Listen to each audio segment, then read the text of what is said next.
Detrás de cada migrante hay algo más que una maleta y un sueño. Hay noches enteras sin dormir, caminos donde el silencio pesa más que el hambre, y fronteras donde algunos cruzan, pero otros simplemente desaparecen. Esta noche vas a escuchar historias de personas que dejaron todo atrás y se toparon con algo mucho más oscuro que la pobreza o la policía. Antes de empezar, cuéntame en los comentarios, ¿desde dónde nos estás escuchando? Y ahora, apaga las luces. Sin más que decir, comencemos. Mi nombre es Ernesto Valdivia. Hace 6 meses vivía en un pequeño pueblo de Oaxaca, donde la sequía había arruinado las cosechas por 3er año consecutivo. Mi esposa, Marisol, y nuestros 2 hijos pequeños, Lucía y Daniel, apenas teníamos para comer. Cada noche los veía dormir y me sentía un fracaso como padre. ¿Cómo podía quedarme de brazos cruzados mientras ellos pasaban hambre? Mi primo Jacinto había cruzado a Estados Unidos 2 años antes y me envió un mensaje. Hay trabajo aquí, Ernesto. Buenos sueldos. Puedes mandar dinero a tu familia. Te presentaré a alguien que te puede ayudar a cruzar. No dormí durante semanas pensando en la decisión. Marisol lloraba cada vez que mencionaba el viaje, pero al final entendió que no teníamos otra opción. Con el dinero que me envió Jacinto, dejé todo lo que amaba atrás con la promesa de volver cuando hubiera ahorrado lo suficiente para darles una vida mejor. El hombre que me contactó se llamaba Rodrigo.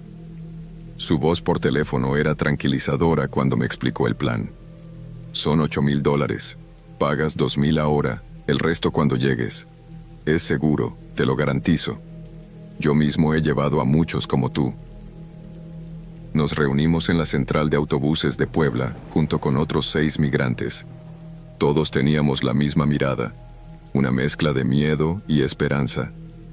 Entre ellos estaba Manuel, un guatemalteco que se convirtió en mi compañero durante el viaje. Compartíamos historias sobre nuestras familias mientras avanzábamos hacia el norte en diversos transportes. El primer indicio de que algo andaba mal fue cuando nos encerraron en una casa de seguridad en Monterrey durante 10 días. Es por precaución, decía Rodrigo. Hay retenes en la carretera. El espacio era sofocante. Dormíamos hacinados en colchones sucios y la comida escaseaba. Algunos querían abandonar, pero ¿a dónde iríamos? Ya habíamos invertido casi todo nuestro dinero. Cuando por fin salimos, nos trasladaron en la parte trasera de una camioneta sin ventilación. El calor era insoportable. Una mujer mayor comenzó a sentirse mal, pero los hombres que ahora nos custodiaban, diferentes a Rodrigo, no se detuvieron. Cuando llegamos a nuestro destino, la mujer no respondía. Simplemente la dejaron a un lado del camino. Nos obligaron a continuar bajo amenazas. Cruzar el desierto fue peor de lo que imaginaba. Nos quedamos sin agua el segundo día. Manuel comenzó a delirar bajo el sol implacable. Le prometí que llegaríamos juntos, que nuestras familias estarían orgullosas. Pero esa noche, mientras dormíamos escondidos entre los cactus, los coyotes revisaron nuestras pertenencias. Cuando descubrieron que Manuel no tenía el resto del dinero prometido, lo golpearon frente a nosotros. Intenté intervenir y recibí un culatazo en la cabeza que me dejó inconsciente.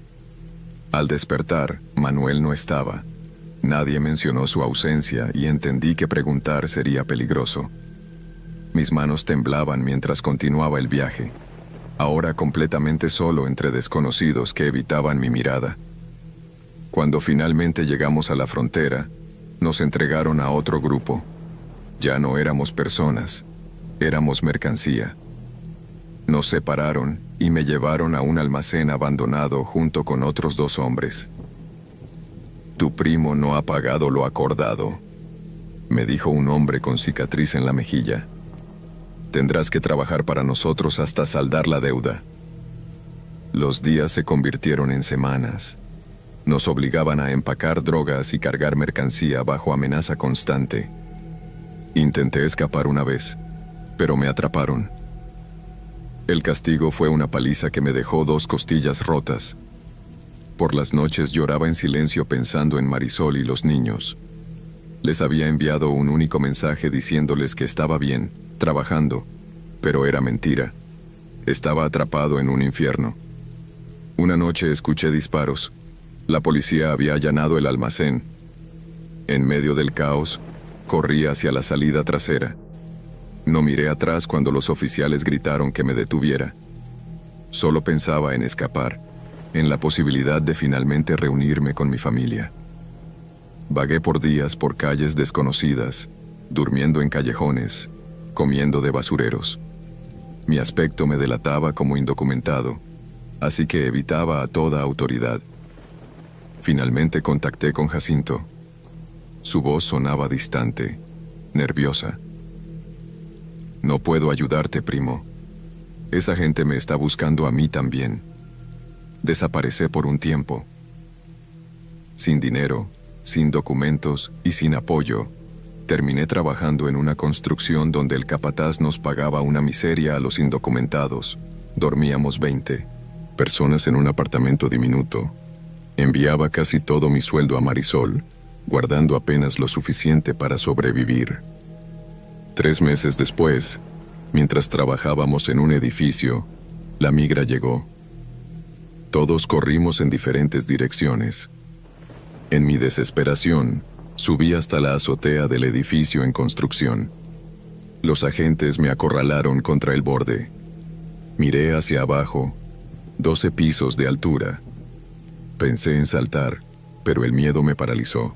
Me esposaron y me llevaron a un centro de detención. Las condiciones eran inhumanas. Hacinados como animales, sin atención médica adecuada, comiendo alimentos en mal estado. Mi solicitud de asilo fue denegada.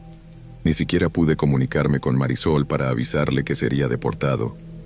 En el avión de regreso a México, un hombre a mi lado lloraba desconsoladamente. Había pasado 15 años en Estados Unidos y dejaba atrás a su esposa e hijos ciudadanos americanos. Al llegar a México, no tenía nada, ni dinero para regresar a mi pueblo, ni forma de contactar a mi familia. En la terminal de autobuses, un hombre me ofreció trabajo inmediato. Desesperado, acepté. Fue el segundo peor error de mi vida. Me llevaron a una finca remota donde trabajábamos como esclavos en cultivos ilegales. Los guardias armados impedían cualquier escape. La violencia era rutinaria. Cada intento fallido de fuga terminaba con alguien siendo ejecutado frente a todos como ejemplo. Por fin, después de meses, logré escabullirme durante un cambio de guardia. Caminé durante días por zonas montañosas, comiendo frutas silvestres, bebiendo de arroyos. Cuando por fin llegué a un pueblo, estaba tan demacrado que una familia se apiadó de mí y me ayudó a contactar a Marisol. La voz de mi esposa al teléfono me destrozó. Entre sollozos me contó que Lucía había enfermado gravemente meses atrás. Sin dinero suficiente para medicinas, yo había dejado de enviar cuando caí en la finca. Nuestra pequeña no resistió. Marisol había tenido que pedir dinero prestado para el funeral. La deuda con prestamistas locales la había obligado a vender nuestra pequeña parcela. Ahora vivía con su hermana, trabajando doble turno para mantener a Daniel. «Ya no regreses», me dijo con voz quebrada. «No hay nada aquí para ti. Daniel ya ni te recuerda». Esas palabras fueron más dolorosas que cualquier golpe recibido durante mi viaje. Mi familia destruida, mi hija muerta, mi esposa quebrada por el dolor, y todo porque yo creí en un sueño imposible. Hoy vivo en las calles de Ciudad de México. El alcohol es mi único escape del remordimiento. A veces veo a otros como yo, con la mirada perdida, fantasmas que vagamos entre los vivos. Personas que lo arriesgamos todo persiguiendo una vida mejor y terminamos perdiendo hasta lo poco que teníamos. Si estás pensando en hacer este viaje, te lo ruego. Recuerda mi historia. El precio del sueño americano puede ser mucho más alto de lo que estás dispuesto a pagar. Yo lo perdí todo, incluso mi humanidad.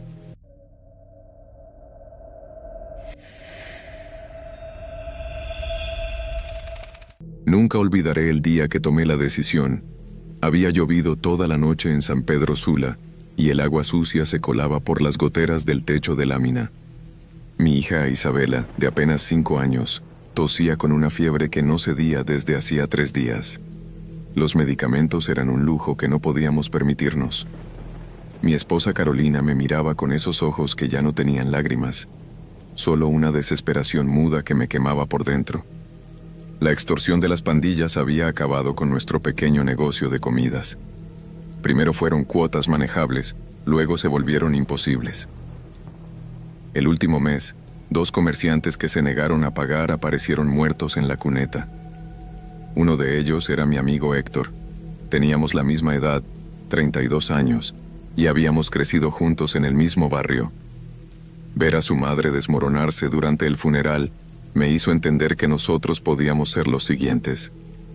Me voy al norte, le dije a Carolina esa noche mientras Isabela dormía con respiración agitada entre nosotros.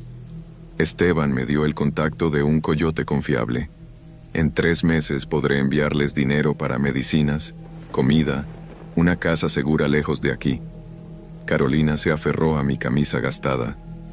Sus nudillos blancos delataban el miedo que no expresaba con palabras. ¿Y si no vuelves? ¿Y si te pasa algo? No podríamos saberlo, Mateo. No podríamos ni enterrarte. Esa noche no dormí. Contemplé el rostro de mi hija. Memoricé cada detalle, sabiendo que pasaría mucho tiempo antes de volver a verla. En la madrugada, besé sus frentes y salí con una mochila que contenía toda mi vida. Una muda de ropa, una foto familiar, los $4,000 que habíamos juntado vendiendo todo lo que teníamos, y el número de Gustavo, el coyote que supuestamente me llevaría a salvo a los Estados Unidos. El primer golpe de realidad fue el encuentro con Gustavo. No era el hombre confiable que Esteban había descrito. Sus ojos inquietos nunca se fijaban en un punto, y su nerviosismo era contagioso. En el grupo éramos 12 personas, todas con la misma expresión de miedo y esperanza que seguramente yo también llevaba dibujada en el rostro. Nos habían prometido transporte seguro, comidas y un cruce protegido por la frontera. Cada uno había pagado entre $3,000 y $7,000 como adelanto. Entre los migrantes conocí a Rodrigo, un maestro salvadoreño que huía después de que las pandillas amenazaran a sus alumnos. También estaban Lucía y su hijo adolescente Javier, que escapaban de un marido y padre violento. Nos convertimos en familia rápidamente, unidos por el mismo sueño de una vida sin miedo. Los primeros días en México transcurrieron sin novedad, viajando en camiones incómodos y durmiendo en casas de seguridad abarrotadas. Cruzar Guatemala había sido relativamente sencillo con la ayuda de los contactos de Gustavo. La verdadera pesadilla comenzó cuando nos internamos en Chiapas. Una noche, mientras dormíamos en un almacén abandonado, escuchamos motores y voces. ¡Policía!, gritó alguien. Pero no era la policía.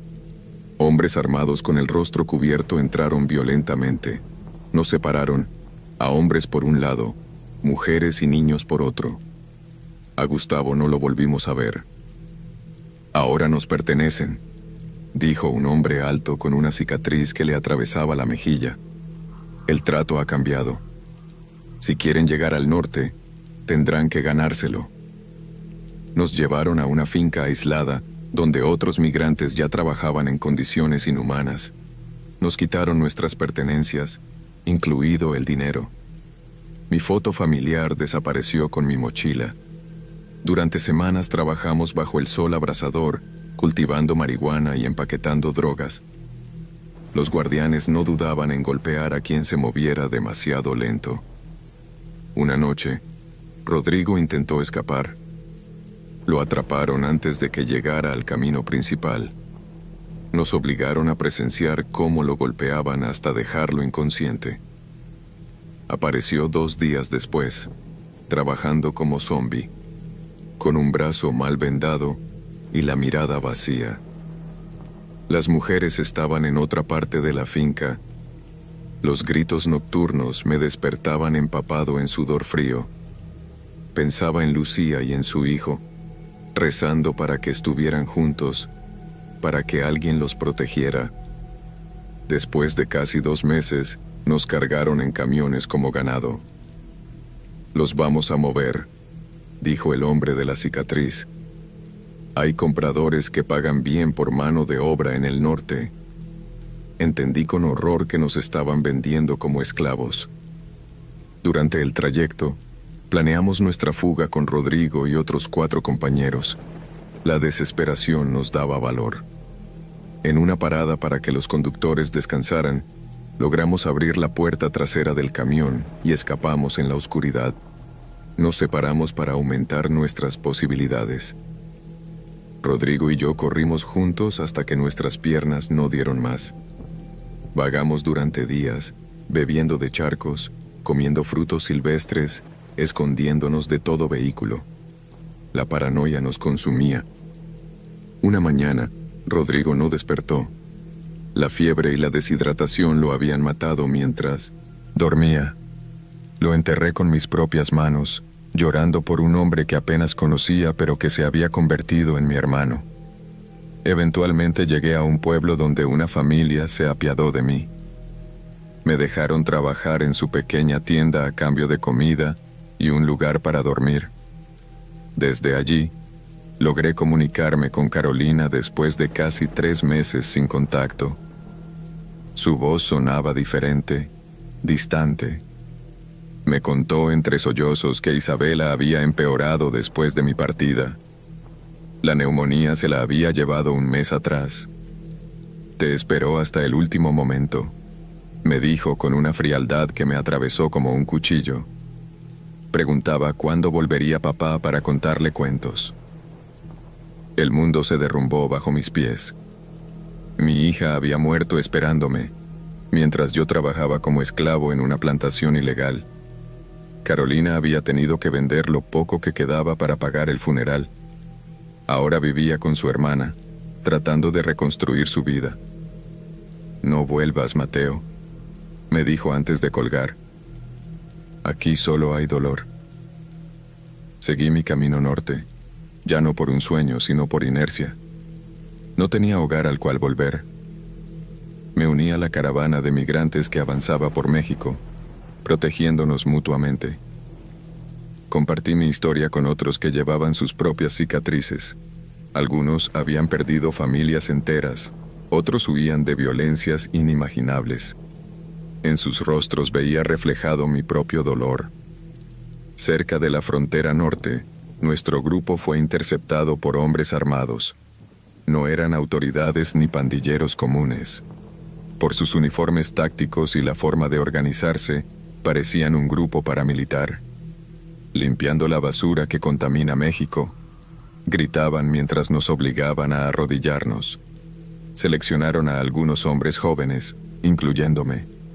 Nos llevaron a un campamento improvisado donde otros migrantes cavaban zanjas bajo vigilancia armada. Entendí con horror que estábamos cavando nuestras propias tumbas. Esa noche, mientras nos vigilaban 2 guardias, un compañero provocó una distracción. En la confusión, logré escapar junto con otros 3. Corrimos hasta que el amanecer nos sorprendió cerca de un poblado. Nos separamos para no llamar la atención. Deambulé durante días por la frontera, buscando un punto para cruzar. Mi aspecto desaliñado, mi delgadez extrema y mis ojos hundidos asustaban a la gente. Nadie quería ayudar a un fantasma. Finalmente encontré un punto donde el muro fronterizo tenía una sección menos vigilada. Esperé hasta la noche y me lancé a cruzar. El desierto del otro lado era una trampa mortal, sin agua suficiente, con un sol que quemaba durante el día y un frío que calaba los huesos por la noche. Avancé guiándome por las estrellas, como me había enseñado mi padre. Al tercer día, la deshidratación me hizo alucinar. Veía a Isabela corriendo entre los cactus, llamándome con su vocecita. La seguía, extendiendo mis manos resecas hacia una imagen que se desvanecía en el aire caliente. Caí varias veces, pero el recuerdo de su rostro me obligaba a levantarme y seguir. Cuando la patrulla fronteriza me encontró, estaba más muerto que vivo. Me trataron como a un criminal. En el centro de detención, hacinado con otros cientos de migrantes, recordaba constantemente que había fallado. No pude salvar a mi hija. No pude proteger a mi familia. El sueño americano se había convertido en una pesadilla que me casaría para siempre. Después de semanas de interrogatorios y condiciones inhumanas, me deportaron.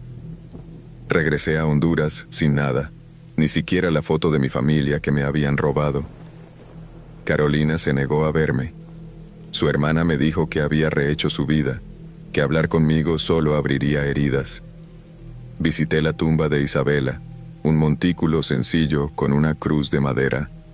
Le hablé durante horas, pidiéndole perdón, contándole historias como solía hacer antes de dormir, prometiéndole que su muerte no sería en vano. Ahora trabajo con una organización que advierte a otros padres desesperados sobre los peligros reales del viaje. Les muestro mis cicatrices, les cuento sobre los amigos perdidos en el camino, sobre las violaciones y torturas, sobre los sueños destruidos y las familias destrozadas. Algunos me escuchan, muchos otros, empujados por la misma desesperación que me empujó a mí, deciden intentarlo de todas formas.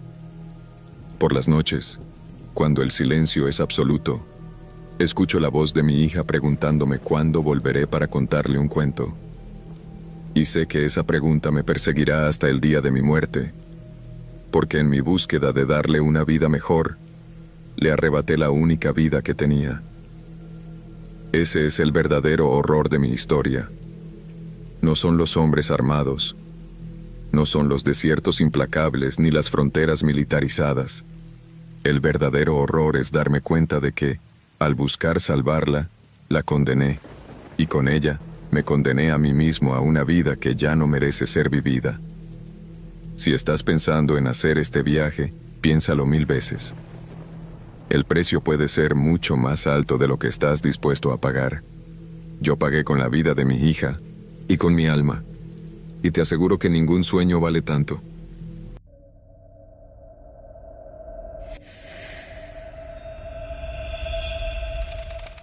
Me llamo Sebastián Morales. Hace un año, yo era maestro de primaria en una pequeña comunidad de El Salvador. Mi salario apenas alcanzaba para mantener a mi esposa Gabriela y a nuestro hijo Mateo de 5 años, pero vivíamos con dignidad. Todo cambió cuando las pandillas comenzaron a extorsionarnos. Primero fue una colaboración voluntaria para proteger la escuela.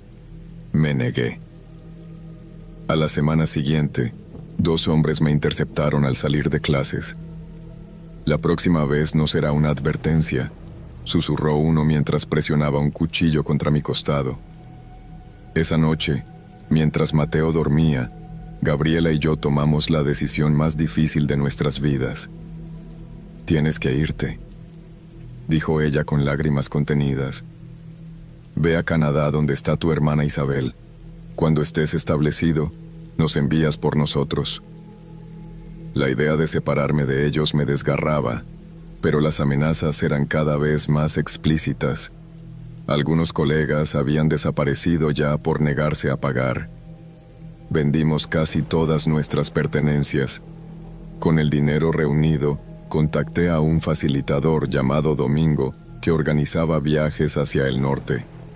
Es completamente seguro, afirmó mientras contaba los billetes. Tengo contactos en cada frontera. En 3 semanas estarás cruzando a Estados Unidos y de ahí a Canadá será sencillo. Me despedí de Mateo diciéndole que iría a buscar un trabajo mejor y regresaría pronto por él y su madre. Mientras lo abrazaba, intenté memorizar su aroma, el tacto de su cabello, la sensación de sus pequeños brazos rodeándome. como si una parte de mí supiera que sería la última vez. El viaje comenzó con 18 personas apretadas en una camioneta diseñada para 10. Atravesamos Guatemala sin mayores problemas, salvo los sobornos ocasionales a oficiales corruptos. Entre mis compañeros de viaje estaba Claudia, una enfermera hondureña que huía de la violencia doméstica, y Héctor, un campesino guatemalteco cuyas tierras habían sido confiscadas por narcotraficantes. Compartíamos historias en voz baja, como si el volumen de nuestras palabras pudiera delatar nuestras esperanzas. La primera señal de traición llegó en el sur de México. Domingo desapareció con la mitad de nuestro dinero, dejándonos en manos de un hombre que solo se hacía llamar el Padrino. Su mirada fría evaluaba nuestro valor como mercancía, no como personas. Las reglas han cambiado, anunció. El precio ahora es el doble. Quienes no puedan completarlo trabajarán para saldar su deuda. Algunos intentaron marcharse. No llegaron lejos. Los que quedamos fuimos divididos. Mujeres en un camión, hombres en otro. La mirada aterrorizada de Claudia mientras la separaban de nosotros me persigue todavía en pesadillas. Viajamos durante días por rutas secundarias, escondidos bajo lonas cuando atravesábamos poblaciones. El calor era insoportable, el agua insuficiente. Un hombre mayor comenzó a convulsionar debido a la deshidratación. Suplicamos que pararan para ayudarlo. El conductor simplemente subió el volumen de la radio. Cuando el hombre dejó de moverse, nos detuvimos brevemente. 2 guardias bajaron el cuerpo y lo arrastraron a la maleza a un lado de la carretera. Sin ceremonia, sin respeto, sin humanidad. Continuamos como si nada hubiera ocurrido. Esa noche lloré en silencio, abrazado a mi mochila donde guardaba las fotos de mi familia. Llegamos a un rancho aislado en algún lugar de Chiapas. Allí descubrí que el Padrino trabajaba para un cártel. No éramos migrantes, éramos inversiones. Los que podían pagaban y continuaban el viaje. El resto quedábamos como mano de obra, empaquetando drogas, cavando túneles o transportando mercancía ilegal a través de la frontera. Por 6 meses trabajé como esclavo, vigilado constantemente por hombres armados. Las condiciones eran inhumanas. Dormíamos hacinados en barracas infestadas de ratas, comíamos una vez al día, sufríamos golpizas aleatorias para mantener la disciplina. Intenté escapar 2 veces. La primera me atraparon antes de llegar al perímetro exterior. Como castigo me quebraron 2 dedos de la mano derecha. La segunda vez llegué hasta un pueblo cercano, pero la población local, aterrorizada por el cártel, me entregó de inmediato. El castigo fue ejemplar. Me ataron a un poste en el centro del campamento y me dejaron 3 días bajo el sol abrasador, sin agua ni comida. Cada hora, alguien pasaba y me arrojaba un cubo de agua salada sobre las heridas abiertas. Sobreviví únicamente porque un guardia más joven que los otros me daba agua a escondidas durante sus rondas nocturnas. Después de aquello, comprendí que mi única esperanza era ganarme la confianza de mis captores.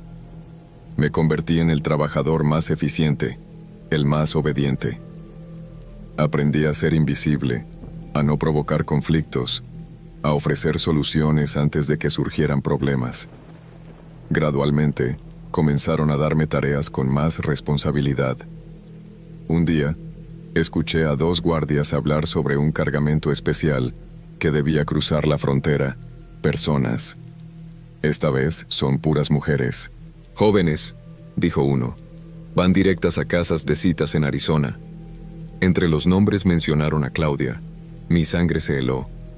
Había sobrevivido pensando que al menos ella habría continuado su viaje, llegado a su destino. Esa noche tomé la decisión más peligrosa. Ayudaría a escapar a quienes pudiera. Durante semanas recolecté información sobre las rutinas de los guardias, los puntos ciegos en la vigilancia, las rutas de los vehículos.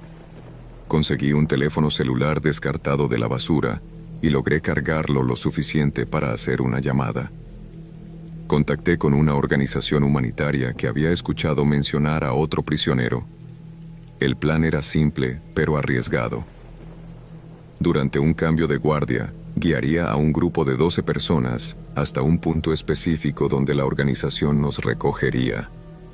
La noche acordada, mientras desactivaba la alarma de una puerta trasera para la que me habían dado acceso por mi buen comportamiento, sentí por primera vez en meses que mi vida recuperaba algún propósito. Llegamos al punto de encuentro después de caminar 5 horas por terreno escabroso. Entre los escapados estaba Claudia, demacrada pero con vida, y Héctor, ahora con una cicatriz que le cruzaba el rostro. Cuando vimos las luces del vehículo prometido, nos permitimos una breve esperanza. Era una trampa. Del vehículo bajaron varios hombres armados. Reconocí a uno de ellos. El supuesto contacto humanitario era en realidad un infiltrado del cártel. Nos habían seguido todo el tiempo, solo querían identificar a quienes planeábamos la fuga. Antes de que pudiéramos reaccionar, abrieron fuego. Me lancé hacia un barranco cercano mientras las balas silbaban a mi alrededor. Rodé por la pendiente, golpeándome contra rocas y arbustos. El dolor era intenso, pero el miedo era más fuerte. Escuché gritos, súplicas, luego silencio. Me arrastré bajo unos matorrales y permanecí inmóvil durante horas, temblando, mordiendo mi puño para no hacer ruido mientras escuchaba a los hombres buscarme. Cuando amaneció y el sonido de vehículos se alejó, me atreví a moverme. Mi pierna izquierda tenía un corte profundo, probablemente de alguna roca afilada durante la caída. La infección comenzó casi de inmediato. Caminé durante 3 días, desorientado, bebiendo agua de charcos, comiendo frutas silvestres que encontraba. La fiebre nublaba mi mente. Veía a Mateo corriendo frente a mí, a Gabriela llamándome desde la distancia. Una familia de agricultores me encontró al borde de un camino rural, delirando. Su bondad fue el primer acto de humanidad genuina que experimenté en meses. Me escondieron en un cobertizo, trataron mis heridas con remedios caseros, me alimentaron. Cuando la fiebre bajó, me ofrecieron llevarme hasta la ciudad más cercana. Allí, refugiado en un albergue para migrantes, finalmente pude llamar a casa. El número estaba desconectado. Desesperado, contacté a un vecino. Su voz se quebró al reconocerme. Sebastián, lo siento tanto. Las pandillas habían vuelto 2 semanas después de mi partida. Al no encontrarme, tomaron represalias. Mi casa fue incendiada con Gabriela y Mateo dentro. No hubo sobrevivientes. El mundo se detuvo en ese instante. Me desplomé con el teléfono aún en la mano. Los voluntarios del albergue me encontraron así, en estado catatónico. Durante semanas existí en un limbo entre la vida y la muerte, deseando que esta última me reclamara finalmente. Eventualmente, con ayuda psicológica y el apoyo de otros migrantes con historias igualmente desgarradoras, encontré fuerzas para continuar. No por esperanza, sino por obstinación, por no darle a quienes destruyeron mi vida la satisfacción de mi rendición total. Hoy vivo en las sombras, trabajando ilegalmente en una fábrica del norte de México. Cada mes envío dinero a la escuela de mi comunidad, bajo un nombre falso, para becas a niños sin recursos. Es mi forma de honrar la memoria de mi hijo y mi esposa. Mi cuerpo sobrevivió, pero mi alma quedó en aquel barranco junto a mis compañeros caídos. A veces, cuando el agotamiento del trabajo me vence, sueño con Mateo. En el sueño, corre hacia mí riendo, con los brazos abiertos como aquella última mañana. Siempre despierto antes de poder abrazarlo. Es mi castigo perpetuo por haber creído que al huir los protegía, cuando en realidad los condenaba. Si estás contemplando este viaje, piénsalo 1000 veces. La frontera no solo separa países, sino vidas, familias, almas. Algunos la cruzan y encuentran oportunidad. Otros, como yo, descubrimos que el verdadero infierno no está en lo que dejamos atrás, sino en lo que perdemos mientras avanzamos. Mi nombre es Sebastián Morales. Una vez fui maestro, esposo y padre. Ahora soy solo un fantasma que camina entre los vivos, un testigo silencioso del precio real de este sueño que para muchos se convierte en pesadilla.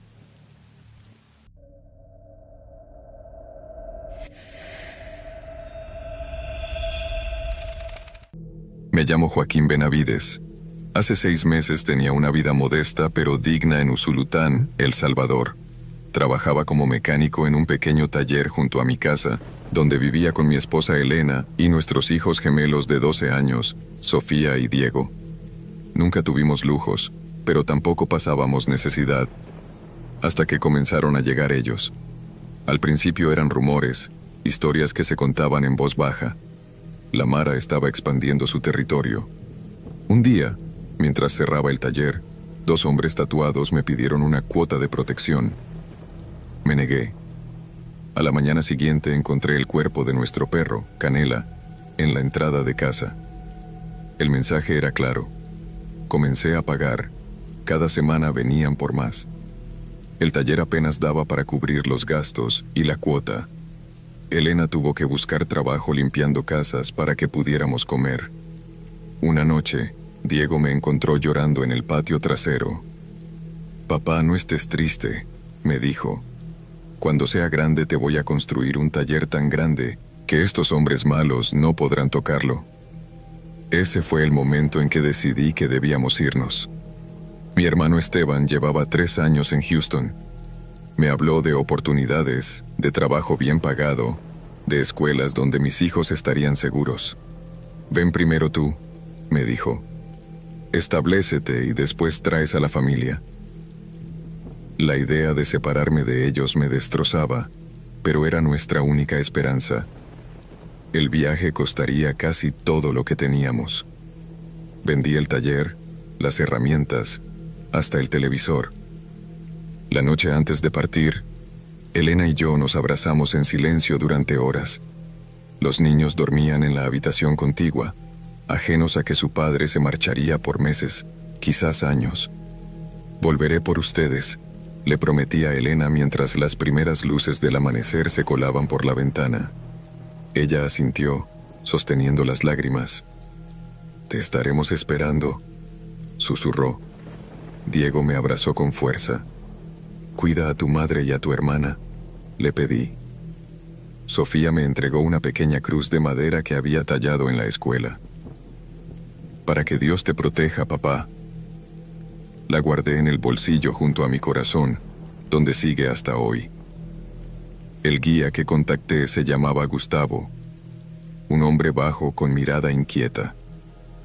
Me reuní con él y otros 2 emigrantes en un punto acordado. Éramos una mezcla de salvadoreños, hondureños y guatemaltecos, todos con la misma expresión de determinación desesperada. Recuerdo especialmente a Carmela, una mujer hondureña que viajaba con su niña de 5 años, Isabela. También a Ramón, un maestro guatemalteco que escapaba de amenazas tras denunciar la corrupción en su escuela. Viajamos hacinados en camionetas, durmiendo en casas de seguridad infestadas de cucarachas. El calor era sofocante. El agua y la comida, escasas. La pequeña Isabela lloraba por las noches, y Carmela la consolaba con cuentos sobre la vida maravillosa que tendrían en el norte. En Chiapas nos abandonó el primer guía. Quedamos varados 3 días hasta que apareció otro, más rudo y menos conversador. «Las cosas han cambiado», nos dijo. «El precio subió. Algunos no podían pagar, los dejaron atrás. Yo había previsto esto y guardaba dinero extra cosido en el dobladillo de mi pantalón. El tren de carga fue lo peor. La bestia, lo llaman, y entendí por qué. Subimos en la madrugada, aferrándonos a los costados de un vagón metálico. El frío cortaba la piel. Ramón me contó que había gente que perdía extremidades al caer, o que era asaltada por bandas que operaban en las vías. Dormíamos por turnos, siempre alerta, En Veracruz nos interceptó un grupo armado. No eran policías ni militares. Nos llevaron a una bodega abandonada y nos separaron. A los hombres en un cuarto, a Carmela y a otras 3 mujeres en otro. Los gritos de ellas durante la noche me persiguen en pesadillas. Nos quitaron todo. A mí me dejaron la cruz de Sofía porque la tenía atada al cuello bajo la camisa. Al amanecer, nos cargaron en camionetas nuevamente. Isabela ya no estaba. Carmela tenía la mirada vacía, como si su alma hubiera abandonado su cuerpo. Cuando intenté hablarle, uno de los hombres me golpeó con la culata de su arma. «Las mercancías no hablan entre sí», dijo. Entendí entonces que ya no éramos migrantes, sino algo menos que humanos. Mercancía para vender, usar y desechar. Pasamos días en una casa en medio del desierto sonorense. El calor era insoportable. Un hombre mayor murió de deshidratación. Simplemente lo sacaron por la noche y no supimos más. Cuando finalmente nos movieron hacia la frontera, éramos la mitad del grupo original. Cruzamos por un punto remoto, caminando durante horas bajo un sol implacable. El guía nos urgía a movernos más rápido, maldiciendo a los que se rezagaban. Carmela empezó a tambalearse. La sostuve como pude. «Mi niña», murmuraba. «Tengo que encontrar a mi niña». En algún punto vimos luces a lo lejos. «Patrulla fronteriza», susurró alguien. Nos dispersamos. En la confusión, perdí de vista a Carmela y a los demás. Corrí hasta que mis pulmones ardían, escondiéndome entre los matorrales espinosos que desgarraban mi piel. Caminé solo durante 2 días. El agua se me acabó en el primero. La sed es un tormento indescriptible. Chupaba piedras pequeñas para estimular saliva. En la segunda noche, delirando, vi a Elena y los niños caminando frente a mí, sonriendo, invitándome a seguirlos. Mi cuerpo se movía por pura inercia. Al tercer día, unos cazadores me encontraron inconsciente. Desperté en un hospital, esposado a la cama. No hablaban español, pero entendí que estaba detenido. Me trataron las quemaduras solares y la deshidratación severa antes de trasladarme a un centro de detención. El lugar era un infierno burocrático. Hacinados en celdas frías que llamaban hieleras, dormíamos en el suelo, bajo luces fluorescentes que nunca se apagaban. Un hombre de Guatemala se ahorcó con sus propios cordones la tercera noche. Los guardias tardaron horas en retirar su cuerpo. Intenté explicar mi situación, las amenazas que enfrentábamos. Nadie escuchaba. Firmé papeles que no entendía. Cuando finalmente conseguí hablar con un funcionario de migración, me dijo que mis posibilidades de asilo eran mínimas. Sin pruebas de las amenazas específicas, mi caso sería rechazado. Logré hacer una llamada a Elena después de 2 semanas. Su voz sonaba distante, temerosa. «Han vuelto», me dijo en un susurro. «Preguntaron por ti. Dicen que dejaste deudas pendientes». Mi corazón se congeló. Le dije que se fuera con los niños a casa de su hermana en Santa Ana. «Ya estamos allí», respondió. «Pero nos encontraron. Joaquín, tengo miedo». La llamada se cortó. Grité. Supliqué que me dejaran llamarla nuevamente. Nada. 2 días después, un guardia me entregó un mensaje de mi hermano Esteban. El texto era breve, devastador. Elena y los niños fallecieron en un incendio en casa de su hermana. Lo siento mucho. El mundo se detuvo. Caí de rodillas, golpeando el suelo hasta que mis manos sangraban. Me sedaron. Cuando desperté, estaba en aislamiento. Pasé días en un estado de entumecimiento absoluto, incapaz de llorar, de gritar, de sentir. La deportación fue rápida después de eso. Me enviaron de vuelta a El Salvador con lo puesto y una bolsa de plástico conteniendo mis escasas pertenencias. En el avión, Apreté la cruz de Sofía tan fuerte que dejó marcas en mi palma. Cuando llegué a San Salvador, no tenía a dónde ir. Mi casa estaría vigilada. Mi familia ya no existía.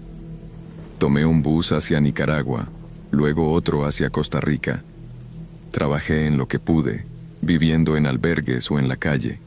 El dolor nunca disminuyó, solo aprendí a llevarlo conmigo como una sombra permanente. Hace un mes recibí un mensaje de Ramón, el maestro guatemalteco. De alguna manera había conseguido mi contacto a través de grupos de ayuda a migrantes. Me contó que él logró llegar a Estados Unidos saltando la valla fronteriza. Ahora vive en las sombras, trabajando por sueldos miserables, siempre temiendo ser descubierto. A veces pienso que los que no llegaron tuvieron más suerte, escribió. Ayer, mientras limpiaba mesas en un pequeño restaurante de San José, vi a una niña que me recordó a Sofía. Tenía su misma sonrisa, sus mismos hoyuelos. Por un instante sentí que mi corazón volvía a latir.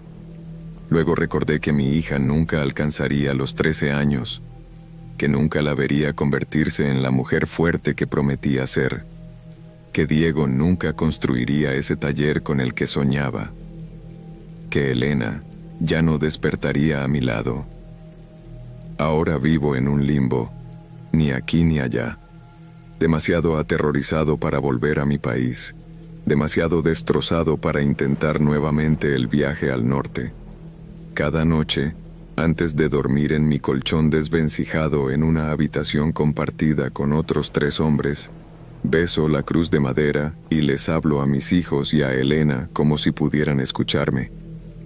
El sueño americano nos cuesta a algunos más que dinero o sufrimiento físico. Nos cuesta el alma misma. Si alguien lee esto y piensa emprender el mismo camino, le ruego que considere: ¿qué está dispuesto a perder? Porque el camino cobra precios que nadie debería pagar. Yo perdí todo lo que me hacía humano, todo lo que me daba propósito. Solo me queda esta historia como advertencia y como testamento. De un hombre que una vez tuvo nombre, familia y esperanza. Que creyó en un futuro mejor y encontró solo oscuridad. Me llamo Joaquín Benavides, y esta es la sombra que cargo. La verdad que nadie te cuenta cuando hablan del norte.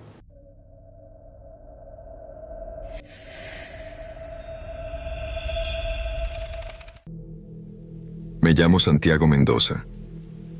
Hace 2 años, mi vida en Tegucigalpa era un círculo interminable de miseria. La extorsión de las maras había quebrado mi pequeño taller mecánico.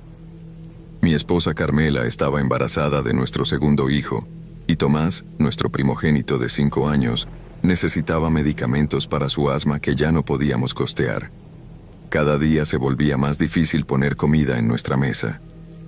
Cuando los pandilleros vinieron por tercera vez y amenazaron directamente a mi familia, supe que no teníamos opción.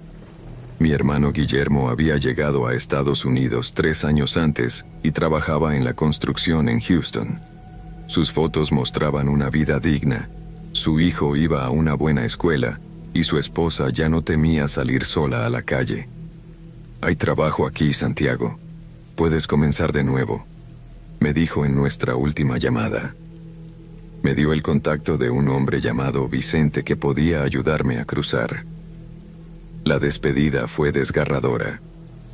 Carmela lloraba en silencio mientras preparaba mi mochila con una muda de ropa y algunas fotos familiares. Tomás no entendía por qué me iba, solo sabía que no me vería en mucho tiempo. «Es por ustedes», les repetí abrazándolos por última vez. «En cuanto esté establecido, enviaré por ustedes». Ese momento, sus rostros llenos de dolor y esperanza, quedaría grabado en mi memoria como un recordatorio constante de por qué debía seguir adelante sin importar los obstáculos. Vicente resultó ser un hombre pragmático y directo. «Son $7,000 hasta Houston. Pagas $2,000 ahora y el resto al llegar. El viaje no es fácil, pero te garantizo que cruzarás». Vendí mi carro y algunas herramientas que había logrado salvar del taller para reunir el dinero inicial. Me uní a un grupo de 12 personas en San Pedro Sula, todos compartiendo el mismo sueño, todos dispuestos a arriesgarlo todo. Entre ellos conocí a Héctor, un profesor salvadoreño que había recibido amenazas de muerte por negarse a pagar renta a los pandilleros que controlaban su escuela. También estaba Elena, una joven guatemalteca que huía después de que asesinaran a su padre por defender sus tierras contra una empresa minera. Formamos un pequeño grupo de apoyo, prometiéndonos cuidarnos mutuamente durante el viaje. El trayecto por Guatemala transcurrió sin mayores complicaciones. Viajábamos en buses destartalados, mezclándonos con la población local. Pero al llegar a México, Vicente nos entregó a otro coyote, un hombre alto y delgado apodado El Flaco.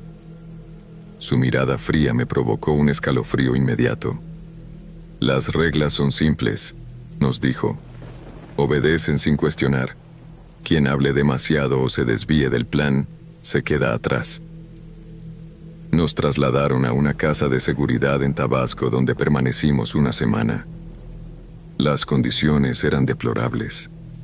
Dormíamos en el suelo con apenas una manta, compartíamos un solo baño entre todos y la comida era escasa. Una noche, El Flaco entró con otros 2 hombres armados. Señalaron a Elena y la obligaron a salir. Cuando Héctor intentó intervenir, lo golpearon brutalmente.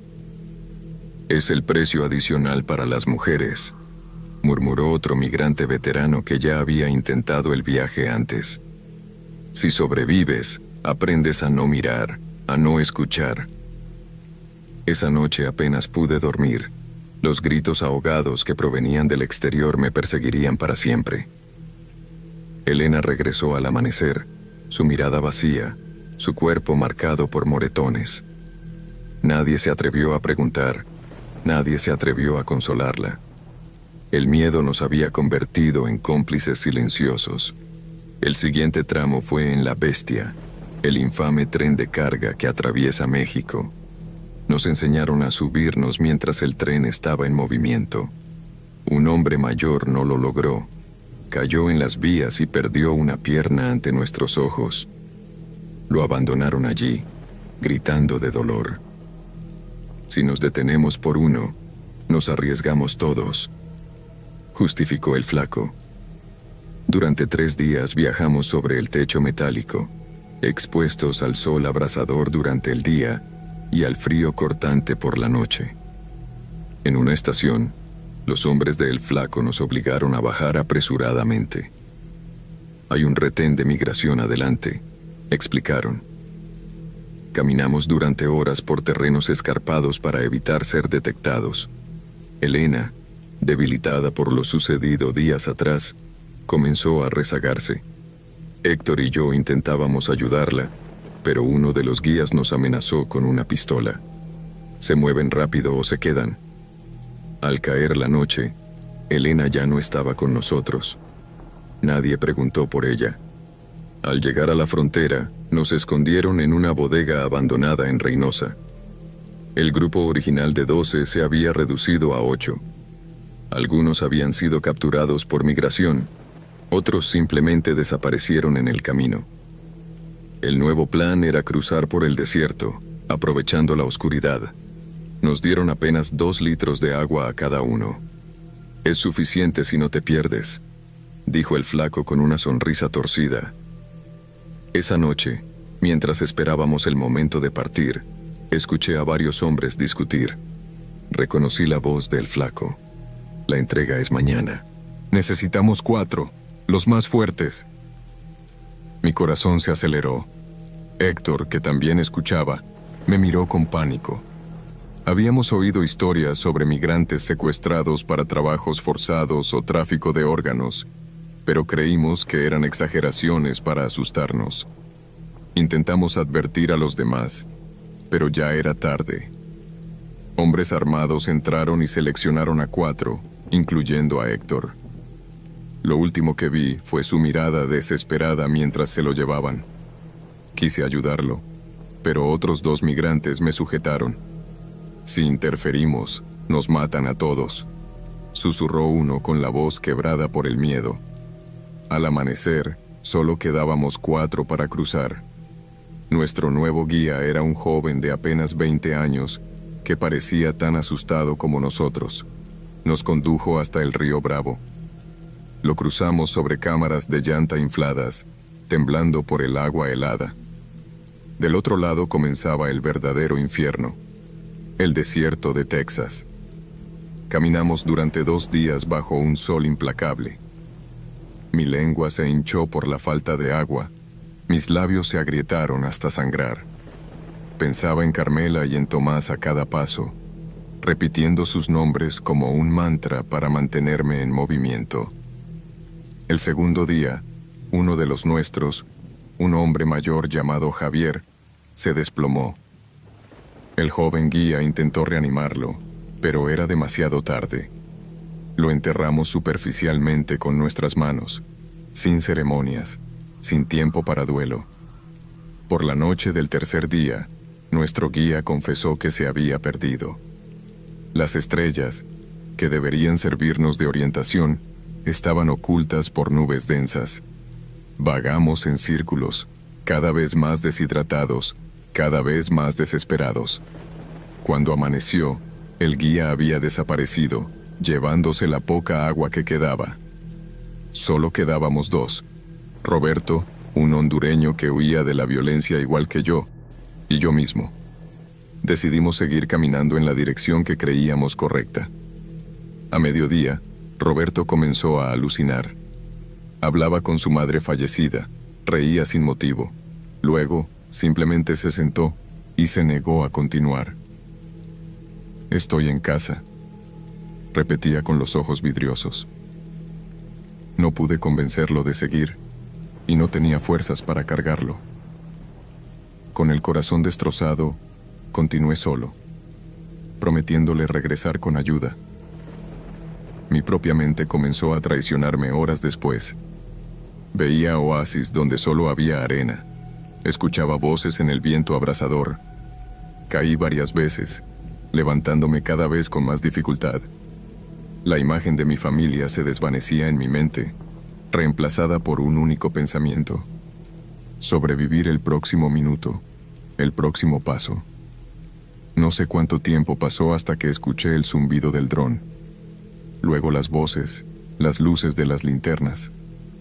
La patrulla fronteriza me encontró al borde de la muerte.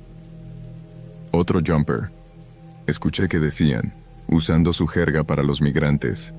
Me llevaron a un hospital donde pasé 3 días recuperándome de deshidratación severa y quemaduras solares de 2º grado. Después vino el centro de detención, un edificio frío y estéril donde nos amontonaban en celdas diseñadas para muchos menos ocupantes. Dormíamos por turnos porque no había espacio para que todos nos acostáramos simultáneamente. Los guardias nos trataban como animales, llamándonos ilegales, negándonos medicamentos básicos. Un joven salvadoreño murió de apendicitis porque ignoraron sus quejas de dolor durante días. Intenté explicar mi situación, la amenaza de las maras, el peligro para mi familia. El oficial de migración me miró con hastío mientras tecleaba desinteresadamente. «Todos dicen lo mismo», murmuró. Mi solicitud de asilo fue rechazada sin mayores consideraciones. La deportación fue rápida y sin ceremonias. Me subieron a un avión con otros 50 hondureños, esposado como un criminal. Al aterrizar en San Pedro Sula, nos dejaron con lo puesto, sin dinero, sin recursos, y en mi caso, sin saber qué había pasado con mi familia en mi ausencia. Logré llegar a Tegucigalpa pidiendo aventones. Mi antiguo barrio estaba irreconocible, controlado ahora completamente por la Mara Salvatrucha. Cuando finalmente encontré nuestra casa, unos desconocidos vivían allí. Una vecina, doña Mercedes, me reconoció. Su rostro se transformó en una máscara de pena. «Santiago, lo siento tanto», comenzó con voz temblorosa. Según me contó, un mes después de mi partida, los mareros volvieron. Al no encontrarme, decidieron dar un ejemplo de lo que sucedía a quienes intentaban escapar de su control. Entraron a mi casa en plena noche. Los detalles son demasiado dolorosos para repetirlos. Carmela, mi Tomás, y el bebé que nunca conoceré, todos fueron víctimas de su brutalidad. Me derrumbé en la calle, aullando de dolor, maldiciendo a Dios, a los mareros, a Vicente, a mí mismo por haberlos dejado. Doña Mercedes me acogió esa noche, temiendo que cometiera una locura. Y tenía razón en temer, porque durante semanas solo pensé en venganza. Pero pronto entendí la futilidad de ese camino. Solo conseguiría mi propia muerte, sin justicia verdadera para mi familia. Hoy vivo como una sombra de lo que fui. Trabajo en empleos temporales bajo identidades falsas, moviéndome constantemente para evitar a las maras. La culpa me persigue a cada momento, en cada respiro. Lo perdí todo persiguiendo un sueño que resultó ser una pesadilla. Si estás considerando este viaje, piénsalo 1000 veces. El precio puede ser infinitamente más alto de lo que imaginas. No solo arriesgas tu vida en el camino, sino también las vidas de quienes dejas atrás. El llamado sueño americano está rodeado de alambradas, desiertos implacables y depredadores humanos que ven en nuestra desesperación una oportunidad de lucro.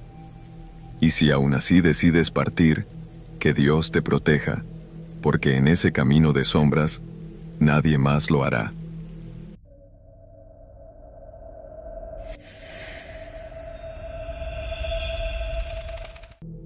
Mi nombre es Andrew Mitchell. Hace 2 años era lo que muchos considerarían un típico estadounidense de clase media.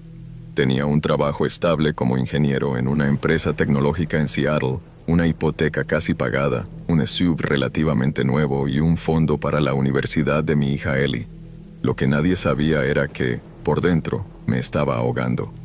Todo comenzó a desmoronarse cuando Sara, mi esposa, fue diagnosticada con esclerosis múltiple. Nuestro seguro médico, que creíamos era bueno, resultó tener tantos vacíos legales que las facturas comenzaron a acumularse. $200,000 en deudas médicas. Luego vino el recorte de personal en mi empresa. A los 48 años me encontré compitiendo por trabajos contra veinteañeros que pedían la mitad de mi salario. 4 meses después, el banco comenzó el proceso de ejecución hipotecaria de nuestra casa. Las noches se volvieron una tortura de insomnio y ansiedad. Sara empeoraba y la medicación que necesitaba era cada vez más cara. Ellie, a sus 16 años, intentaba ser fuerte, pero veía cómo se marchitaba su adolescencia entre visitas hospitalarias y la tensión constante en casa. Fue entonces cuando conocí a Richard en un grupo de apoyo para cuidadores de enfermos crónicos. Él había vivido varios años en Costa Rica y no dejaba de hablar sobre lo asequible que era la vida allí, la calidad de la atención médica por una fracción del costo estadounidense y la paz que había encontrado. Con lo que te queda de tus ahorros podrías vivir cómodamente durante años, me dijo una noche mientras compartíamos un café. El tratamiento de Sara costaría menos de 1/4 de lo que pagas aquí, y Ellie podría asistir a una universidad internacional por mucho menos. La idea comenzó a crecer en mi mente como la única salida posible. Investigué obsesivamente durante semanas. Leí blogs de expatriados, me uní a grupos de Facebook, estudié los requisitos de residencia. Todo parecía indicar que Richard tenía razón. Con los $120,000 que quedarían después de vender todo lo que teníamos y pagar parte de las deudas, podríamos comenzar una nueva vida. Inclusive había trabajos remotos disponibles para alguien con mis habilidades. Sara fue la más difícil de convencer. Dejar su tratamiento actual, a su familia, a sus amigos. Pero cuando le mostré los testimonios de otros estadounidenses con enfermedades crónicas que habían encontrado mejor atención a precios razonables, comenzó a ceder. Ellie, sorprendentemente, fue quien menos resistencia puso. Cualquier cosa es mejor que verte destruirte trabajando para pagarlo todo, papá, me dijo una noche. Sus palabras me rompieron el corazón y solidificaron mi decisión. Vendimos casi todas nuestras posesiones, liquidé mi 401k, asumiendo la penalización, y reservé 3 boletos de avión solo de ida a San José. Richard me puso en contacto con Luis, un abogado local que nos ayudaría con los trámites de residencia y encontrar un lugar para vivir. Todo estaba planeado meticulosamente. La primera señal de alarma debió ser cuando Luis solicitó un depósito de $5,000 para agilizar los trámites migratorios. Richard me aseguró que era normal, que la burocracia funcionaba diferente allí. El segundo aviso debió ser cuando, al llegar al aeropuerto, nadie nos estaba esperando como se había prometido. Llamé a Luis y me explicó que había tenido una emergencia, pero había enviado a un conductor de confianza que llegaría pronto. Carlos, el conductor, apareció 1 hora después. Era amable, pero algo en su actitud me inquietaba. Nos llevó por carreteras secundarias, explicando que evitábamos el tráfico. El viaje se extendió por horas. Sara estaba agotada y Ellie comenzaba a mostrar la preocupación que yo intentaba ocultar. La casa que habíamos alquilado y pagado por adelantado por 3 meses no era nada parecida a las fotos. Estaba en las afueras de una pequeña ciudad, no en el idílico barrio cerca de San José que nos habían prometido. El interior estaba limpio, pero era básico, lejos del apartamento de lujo descrito online. Cuando intenté contactar a Luis para expresar mi descontento, su teléfono estaba desconectado. Richard tampoco respondía a mis mensajes. Comencé a sentir un nudo en el estómago que no me abandonaría durante meses. Los siguientes días fueron una serie de descubrimientos desalentadores. La clínica donde supuestamente Sara recibiría tratamiento no tenía registro de nosotros ni de ningún arreglo previo. La escuela internacional para Ellie resultó ser prohibitivamente cara, nada como los precios que me habían indicado. Y el trabajo remoto que me habían garantizado nunca se materializó. Intenté contactar al consulado estadounidense para pedir orientación. Me explicaron amablemente que casos como el nuestro sucedían con frecuencia. Estadounidenses desesperados, buscando escapar de sus problemas financieros o médicos, caían en estafas elaboradas. Me ofrecieron recursos limitados y la cruda realidad. Sin las visas adecuadas, eventualmente tendríamos problemas legales por sobrepasar nuestra estadía como turistas. Nuestros ahorros comenzaron a evaporarse con una rapidez aterradora.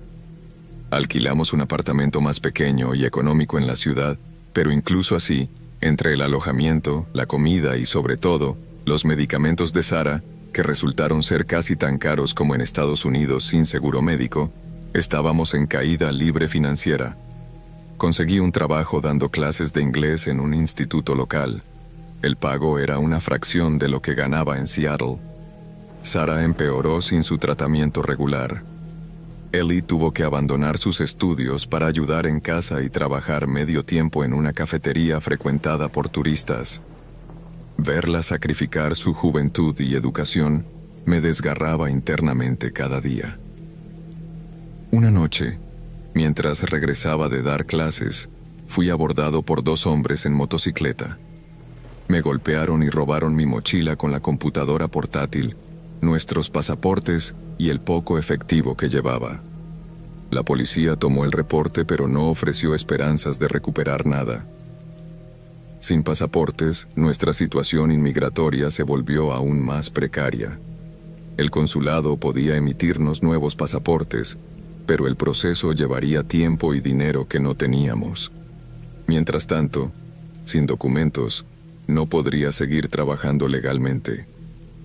Fue entonces cuando conocí a Daniel, un estadounidense que llevaba años viviendo en la zona. Me ofreció un trabajo sin preguntas ni papeles. La paga era buena, en efectivo. Solo tenía que recoger paquetes de ciertos lugares y entregarlos en otros. Sabía perfectamente qué estaba haciendo, transportando drogas. El Andrew de Seattle nunca habría considerado algo así, pero el Andrew desesperado, con una esposa enferma empeorando y una hija adolescente trabajando 6 días a la semana, ese Andrew dijo que sí. Por 3 meses funcionó. Teníamos suficiente para los medicamentos de Sarah, para comida decente, incluso pudimos mudarnos a un lugar un poco mejor. Conseguimos nuestros nuevos pasaportes y comencé a planear nuestro regreso a Estados Unidos, aunque sabía que allí nos esperaban las deudas y posiblemente la bancarrota. Luego vino el control policial inesperado. Tenía 2 kilos de cocaína en mi mochila. No hubo juicio justo, no hubo llamada telefónica, no hubo abogado. Solo un estadounidense más capturado en flagrancia. Daniel desapareció, por supuesto. Fui trasladado a una prisión que parecía salida de mis peores pesadillas. La violencia era cotidiana. Como extranjero, era un blanco constante. Sobreviví los primeros meses siendo el profesor de inglés para algunos reclusos con influencia que querían aprender el idioma para sus propios negocios ilegales. Sarah y Ellie apenas sobrevivían con lo poco que les quedaba. El consulado les ofreció repatriación, pero Sarah se negó a irse sin mí. Una mañana, un guardia me informó que tenía visita. Era Ellie, sola. Su rostro demacrado, más adulto de lo que debería ser a sus 17 años, me golpeó como un puño físico. Me contó que Sarah había sufrido una recaída severa. Sin medicamentos adecuados durante semanas, su condición se había deteriorado rápidamente. Estaba en el hospital público, pero los médicos no eran optimistas. «Necesitamos dinero, papá», me dijo con una voz que apenas reconocí. «He estado trabajando doble turno, pero no es suficiente». Le pregunté por el dinero que habíamos guardado para emergencias. Su respuesta me heló la sangre. Había estado saliendo con un hombre mayor que conoció en la cafetería, un estadounidense que prometió ayudarlas. Había tomado el dinero, prometiendo invertirlo para multiplicarlo rápidamente. Desapareció al día siguiente. 2 semanas después, Ellie no vino a visitarme. En su lugar, apareció un funcionario del consulado. Me informó que Sarah había fallecido la noche anterior. Ellie había desaparecido. Había dejado una nota diciendo que encontraría la manera de ganar dinero para sacarnos de esta situación. El consulado estaba trabajando con la policía local, pero tenían pocas esperanzas. Las jóvenes estadounidenses que desaparecían en esas circunstancias rara vez eran encontradas. Los siguientes meses en prisión fueron un infierno indescriptible. Perdí la voluntad de protegerme. Las palizas, las humillaciones, nada importaba ya. Cuando finalmente fui liberado por sobrepoblación carcelaria y buena conducta, era una cáscara del hombre que alguna vez había sido. El consulado me ayudó con un boleto de regreso a Estados Unidos. No tenía a dónde ir. Nuestra casa había sido embargada hacía mucho. La familia de Sarah no quería verme, culpándome por su muerte. Mis padres habían fallecido años atrás. No tenía amigos que no hubiera abandonado en nuestra salida precipitada. Pasé los primeros meses viviendo en albergues para personas sin hogar en Seattle. La ironía era amarga. Había dejado Estados Unidos para escapar de la ruina financiera, solo para regresar a una indigencia completa, habiendo perdido mucho más que dinero en el camino. Cada noche sueño con Ellie. A veces la veo como la adolescente brillante y esperanzada que era. Otras, la veo en situaciones que me despiertan gritando, empapado en sudor frío. En mis peores momentos, camino por las zonas de prostitución, mirando cada rostro, buscando el de mi hija, aunque una parte de mí sabe que probablemente nunca la encontraré. 1 año después, recibí un correo electrónico desde una dirección desconocida. Era una foto de Ellie, casi irreconocible, demacrada, sentada en lo que parecía ser un burdel de mala muerte. El mensaje decía: ¿todavía quieres encontrarla? $50,000. No tenía forma de reunir ese dinero. No tenía forma de saber si era real o solo otra estafa cruel. Hoy trabajo limpiando oficinas por las noches. Vivo en un cuarto diminuto. He intentado contactar a las autoridades sobre Ellie innumerables veces, pero sin información concreta. Solo soy un ex convicto con una historia más entre tantas. Cada día me pregunto cómo pude ser tan ingenuo, tan desesperado como para arriesgar todo en una apuesta imposible. La fantasía del expatriado, el sueño de escapar de los problemas sistémicos de Estados Unidos hacia un paraíso tropical más asequible, resultó ser exactamente eso, una fantasía. Lo que nunca me dijeron fue que, sin recursos suficientes, sin conexiones reales, sin entender verdaderamente la cultura y los peligros locales, estaríamos más vulnerables que nunca. Mi consejo para cualquiera que contemple hacer lo que yo hice es simple. No confundas la desesperación con la esperanza. No creas que los problemas que enfrentas aquí desaparecerán mágicamente al cruzar una frontera, porque al final podría costarte todo lo que realmente importa. Cada noche, antes de dormir en mi colchón delgado, miro las únicas 2 fotos que me quedan. Una de Sara sonriendo antes de su enfermedad, y otra de Ellie en su 16º cumpleaños. Me pregunto dónde está mi hija ahora, si sigue viva, si algún día la volveré a ver. Y sé, con una certeza que me consume, que mis decisiones la llevaron a donde sea que esté ahora. Ese conocimiento es un peso que llevaré hasta mi muerte, un horror más real y duradero que cualquier pesadilla.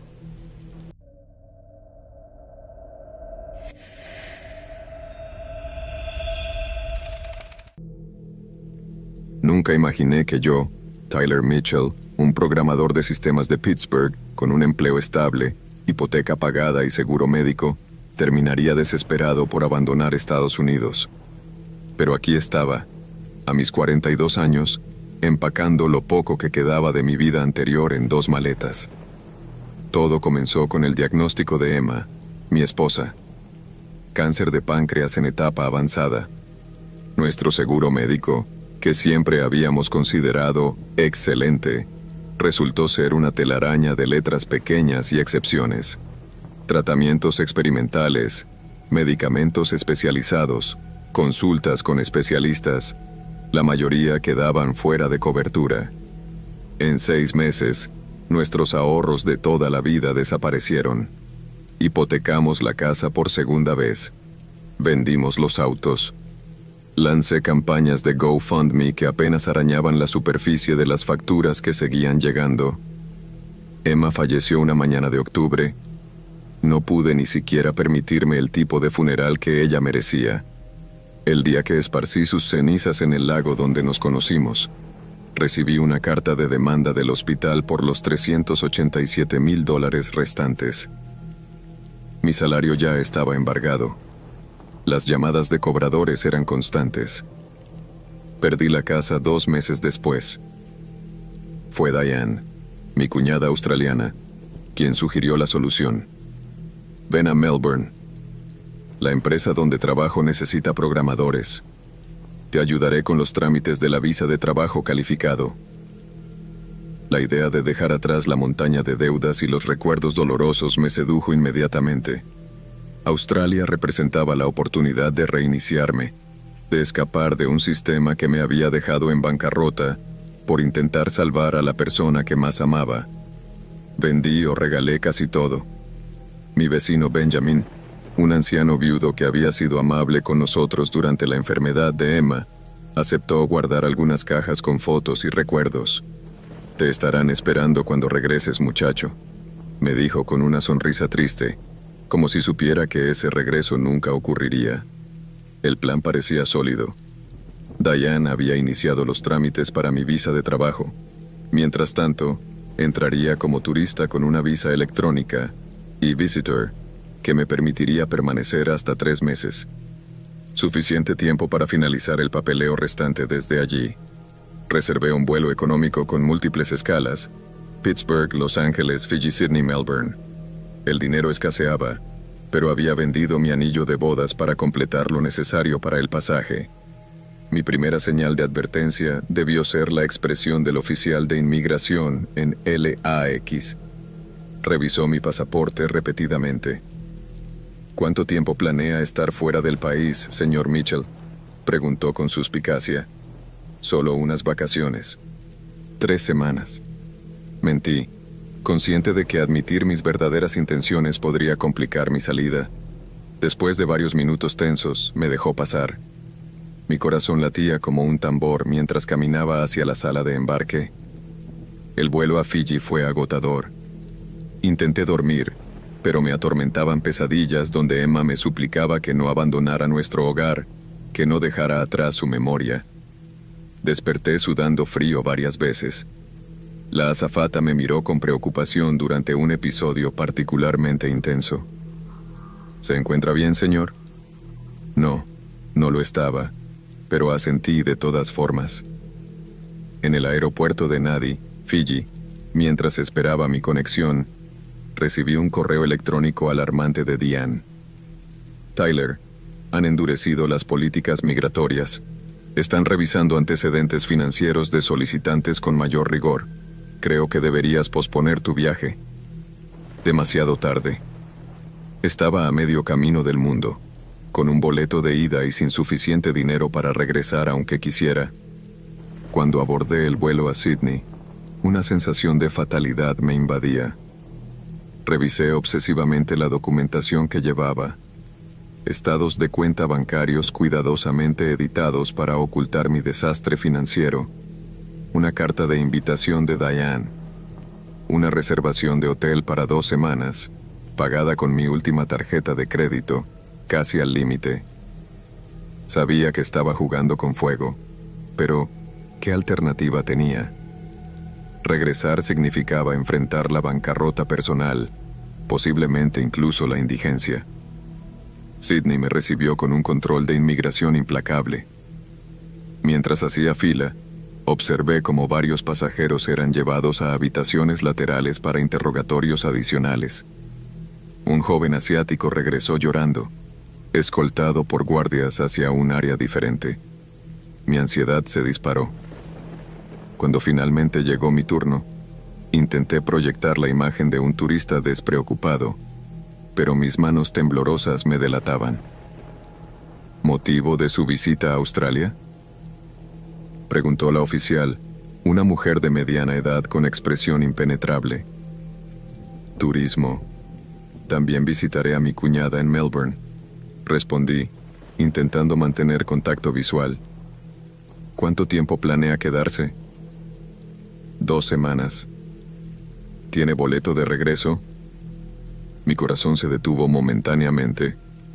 Aún no lo he comprado. Quería mantener flexibilidad en mi itinerario. Error. Su expresión se endureció. Acompáñeme, señor Mitchell. La sala de interrogación era pequeña, con luz fluorescente y sin ventanas. Un segundo oficial se unió, con actitud más agresiva. Me pidieron desbloquear mi teléfono. Revisaron mis correos, mis mensajes. Encontraron los intercambios con Diane sobre la visa de trabajo. El interrogatorio se volvió hostil. Está intentando ingresar con falsas pretensiones, señor Mitchell. Tiene intención de trabajar ilegalmente mientras su visa se procesa. No, yo solo. Su situación financiera sugiere que no tiene medios para mantenerse como turista. Su último estado de cuenta muestra un saldo negativo. No sé cómo encontraron esa información. Quizás contactaron a mi banco. Quizás tenían acceso a bases de datos que yo desconocía. 6 horas después, me informaron que mi entrada había sido denegada. Peor aún, se me impondría una prohibición de 3 años para solicitar cualquier visa australiana. Mi nombre entraría en una lista de riesgo migratorio. Todo el plan cuidadosamente elaborado se desmoronaba frente a mis ojos.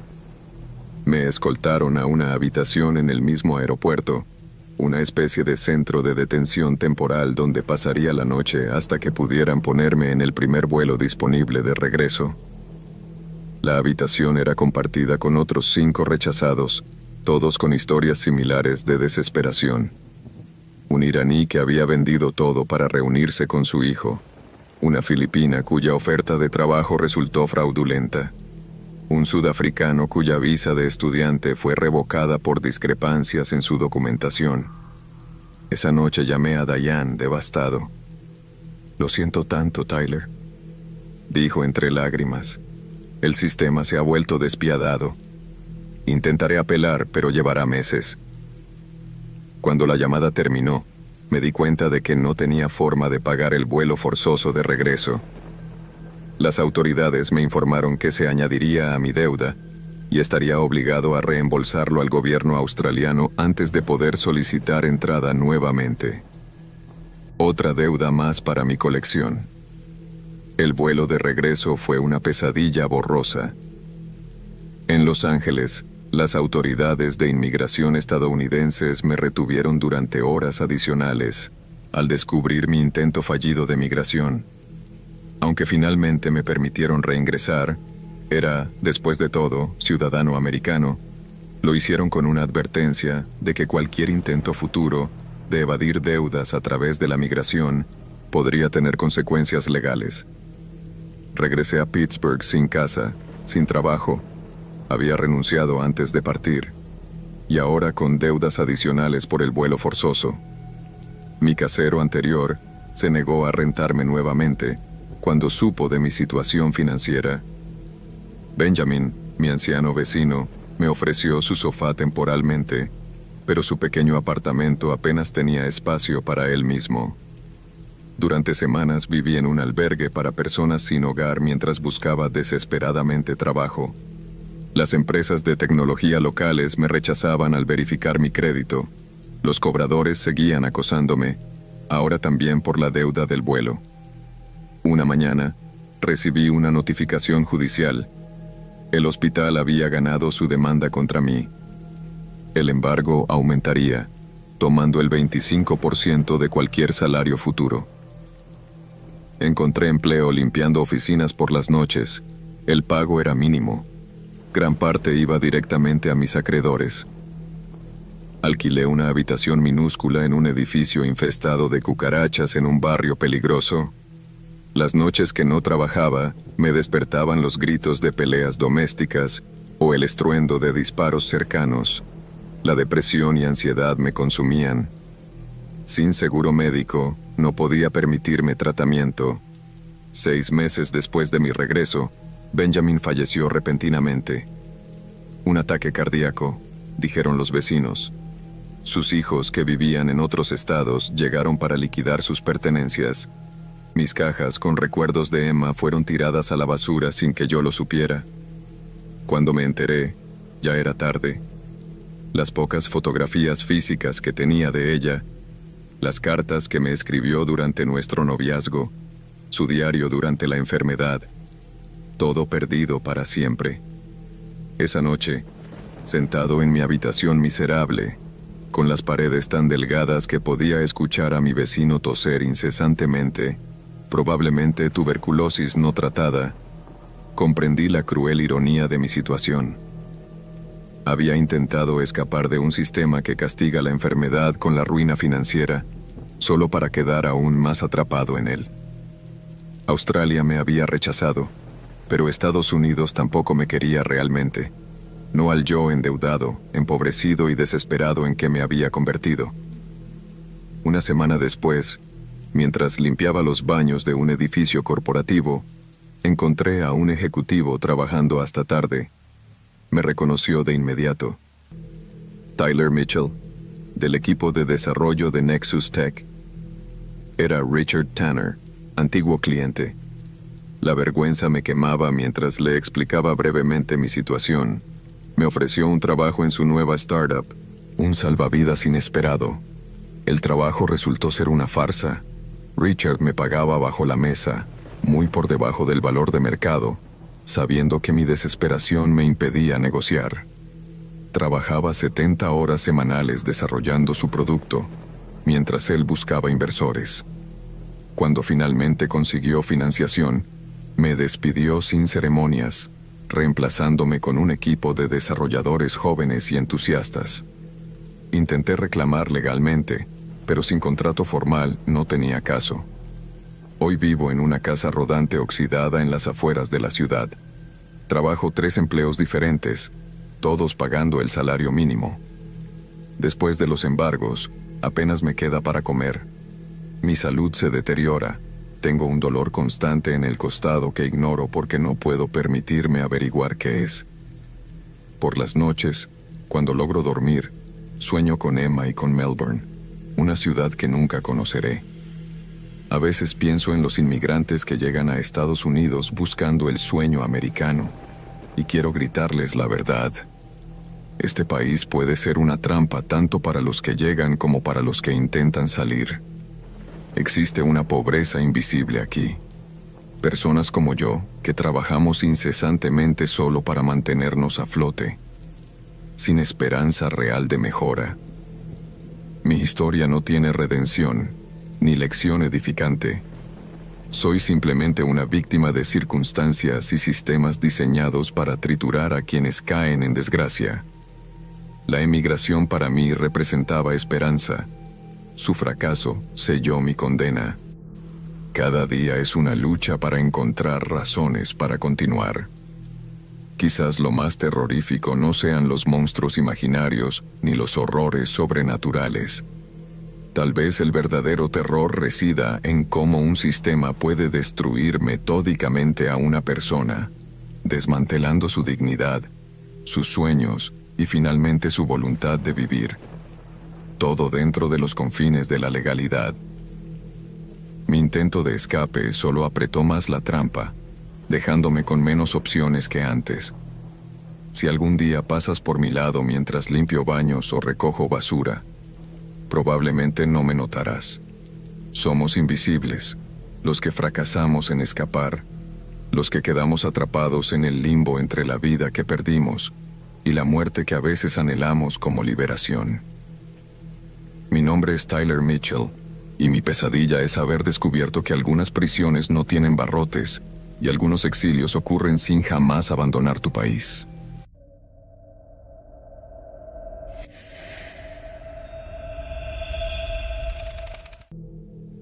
Me llamo Ethan Miller. Hace un año tenía lo que muchos considerarían el sueño americano. Una casa en los suburbios de Phoenix, Arizona, un trabajo como programador en una empresa de tecnología, y una esposa llamada Rebecca, con quien compartía mi vida desde la universidad. Pero bajo esa fachada de normalidad, se escondía una realidad distinta. Nuestro matrimonio se desmoronaba lentamente, ahogado por deudas interminables. Todo comenzó cuando Rebecca fue diagnosticada con lupus. Nuestro seguro médico, que creíamos completo, apenas cubría una fracción de los tratamientos. Los copagos y medicamentos no cubiertos consumían nuestros ahorros mes tras mes. Luego vino la crisis inmobiliaria.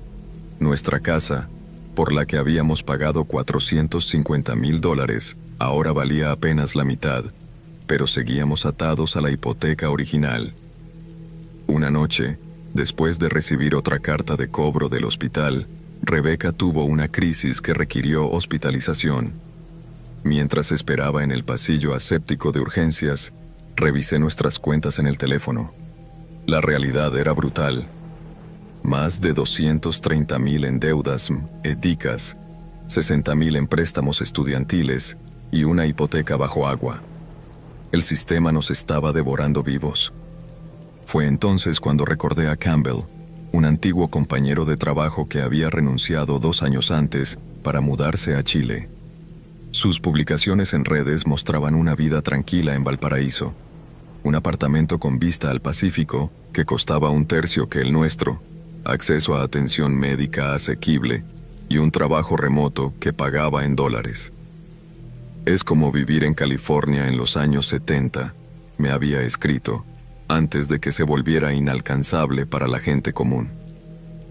Esa noche, en la habitación del hospital, le propuse la idea a Rebecca. Al principio se mostró escéptica, pero conforme pasaban las semanas y las facturas seguían acumulándose, comenzó a investigar por su cuenta. Chile tenía buenos especialistas en enfermedades autoinmunes y los medicamentos costaban una fracción que en Estados Unidos. La decisión fue tomando forma. Venderíamos todo, declararíamos bancarrota médica y comenzaríamos de nuevo en Sudamérica. Contacté a Campbell, quien nos conectó con un abogado chileno especializado en inmigración. La visa para profesionales tecnológicos es relativamente sencilla, me aseguró por videollamada. Con tu experiencia, podemos tramitar una residencia temporal que luego se convierte en permanente. El costo, $8,000 para ambos, incluyendo todos los trámites. Nos aseguró que era completamente legal y que él había gestionado docenas de casos similares. Los siguientes meses fueron un frenesí de preparativos. Vendimos casi todas nuestras pertenencias, llegando apenas a cubrir una pequeña parte de nuestras deudas. Mi empresa me permitiría trabajar remotamente con una reducción salarial del 20%, aún así suficiente para vivir cómodamente en Chile. El plan era simple: volar a Santiago, pasar la revisión migratoria como turistas, reunirnos con el abogado que tendría nuestros documentos preparados y comenzar nuestra nueva vida. Lo que nunca imaginé es que estábamos caminando directamente hacia una trampa. El vuelo fue largo pero tranquilo. Rebeca parecía revitalizada por primera vez en meses. Hablábamos sobre cómo decoraríamos nuestro nuevo apartamento, los lugares que visitaríamos, cómo el estrés financiero por fin desaparecería. La azafata nos felicitó por nuestra aventura cuando le contamos que nos mudábamos definitivamente. En el aeropuerto de Santiago, pasé primero por el control migratorio. El oficial revisó mi pasaporte, hizo algunas preguntas rutinarias sobre el motivo de mi visita, turismo. Contesté según las instrucciones del abogado y me selló la entrada por 90 días. Respiré aliviado mientras esperaba a Rebeca. Vi su rostro palidecer mientras hablaba con un oficial diferente. Este la llevó a una oficina lateral. Esperé 1 hora, luego 2. Cuando intenté preguntar, me indicaron que esperara. Finalmente, un oficial se acercó y me pidió que lo acompañara. En una pequeña sala, encontré a Rebeca llorando. Frente a ella, una oficial de migraciones tenía abierta su laptop, mostrando capturas de pantalla de nuestras conversaciones por email con el abogado chileno, nuestras búsquedas sobre declaración de bancarrota médica y el plan detallado para establecernos permanentemente mientras ingresábamos como turistas. ¿Sabe usted que es ilegal ingresar con visa de turista cuando su intención es residir permanentemente?, preguntó la oficial con frialdad. Esto se llama fraude migratorio. Intenté explicar nuestra situación, la enfermedad de Rebeca, nuestras deudas. La oficial fue implacable. Hay canales legales para solicitar residencia. Lo que ustedes intentaron es un delito. Nos informaron que seríamos deportados en el próximo vuelo disponible, con una prohibición de reingreso a Chile por 5 años, y que nuestros pasaportes serían marcados. Pasamos la noche en una celda del aeropuerto. Rebeca tuvo una crisis por el estrés. Sus medicamentos estaban en las maletas que no nos permitieron recuperar. Cuando finalmente conseguí que un guardia me escuchara, le llevaron unas pastillas genéricas que apenas aliviaron su dolor. Mientras esperábamos, recibí un mensaje de Campbell. Lo siento mucho. El abogado desapareció. No responde llamadas. Otros expats también fueron estafados. El supuesto abogado era un estafador que vendía servicios de inmigración fraudulentos y luego filtraba la información a las autoridades o competidores que ofrecían recompensas por denuncias de fraude migratorio. 26 horas después estábamos en un vuelo de regreso, escoltados hasta nuestros asientos por oficiales de policía, tratados como criminales ante la mirada curiosa de otros pasajeros. Rebeca no dejaba de temblar. Yo sostenía su mano, incapaz de articular palabras de consuelo. Aterrizamos en Phoenix sin nada. Habíamos vendido nuestra casa, renunciado al contrato de alquiler del apartamento temporal, vendido nuestros coches y muebles. Mi empresa, al enterarse del intento de fraude migratorio, rescindió mi contrato inmediatamente. Cuestiones éticas, explicó secamente mi supervisor por teléfono. Nos hospedamos en un motel barato mientras intentábamos reconstruir nuestras vidas. Rebecca empeoró. El estrés exacerbó su condición y sin seguro médico, solo podíamos acudir a urgencias cuando la situación era crítica. Cada visita añadía miles de dólares a nuestra ya imposible deuda. Intenté contactar con el estafador para al menos recuperar parte del dinero. La cuenta bancaria donde habíamos depositado estaba cerrada. El bufete de abogados que supuestamente representaba no existía. Campbell me envió capturas de pantalla de grupos de Facebook donde decenas de extranjeros compartían historias idénticas, todos estafados por el mismo hombre, todos deportados, todos marcados en sus pasaportes como personas que intentaron cometer fraude migratorio. Este estigma nos seguiría para siempre. Cualquier solicitud de visa, para cualquier país, requiere declarar si alguna vez ha sido deportado o rechazado. Nuestra esperanza de escapar se había convertido en una prisión más restrictiva que la deuda misma. 2 meses después de la deportación, encontré trabajo como conductor de Uber. El apartamento donde vivíamos era un estudio en un barrio peligroso, lo único que podíamos permitirnos. Una noche, mientras Rebecca dormía, revisé los medicamentos que nos quedaban. A ese ritmo, en 3 semanas, no tendríamos nada. Esa misma semana, Rebecca sufrió una crisis renal. En urgencias, el médico fue claro. Necesitaba hospitalización inmediata, diálisis, tratamiento intensivo. Sin seguro, el costo inicial sería de aproximadamente $30,000 que debíamos pagar por adelantado. No teníamos ni una fracción de eso. Nos ofrecieron estabilizarla y transferirla a un hospital público, donde podría esperar días para recibir el tratamiento completo. Rebecca falleció 3 días después mientras esperaba ser admitida para diálisis. La causa oficial: complicaciones de lupus. La verdad, un sistema que valora más el dinero que la vida humana, y nuestra desesperada huida que solo empeoró todo. El funeral fue minimalista, pagado con una campaña de GoFundMe organizada por antiguos compañeros de trabajo. Mientras veía descender su ataúd, comprendí que había perdido mucho más que a mi esposa. Había perdido mi fe en el sistema, en la posibilidad de escape, en la idea misma de que existe un lugar donde las personas valen más que sus cuentas bancarias. Ahora vivo en mi coche. Trabajo turnos de 14 horas como repartidor de comida. Los cobradores me llaman constantemente por las deudas médicas, ahora aumentadas con los gastos de los últimos tratamientos y el certificado de defunción. A veces pienso en intentar cruzar a México y desaparecer, pero el miedo a otra deportación, a otro fracaso, me paraliza.